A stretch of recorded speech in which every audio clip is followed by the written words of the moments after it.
Magandang araw po, welcome po sa aking channel, Love9 TV. Nandito po tayo ngayon sa Cuenca, Batangas kung saan meron po tayong bagong video presentation. Isang rest house na may lot area na 138 square meters. Ito po ay corner lot, titulado, kaya wala po kayong maging problema sa documentation o sa transfer ng title. Nasa loob po ito ng isang subdivision na along National Highway, kaya accessible din po ito ng public transportation.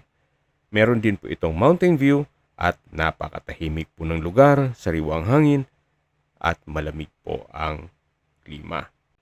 Kahit po dito sa gilid ay maayos na maayos po ang pintura at structure kaya wala po kayong ipapagawa dito. Ito po ay ready for occupancy. Ang full video po ay mapapanood nyo sa aking YouTube channel na Love9 TV Official. Binebenta po ito ni owner sa halagang 8.8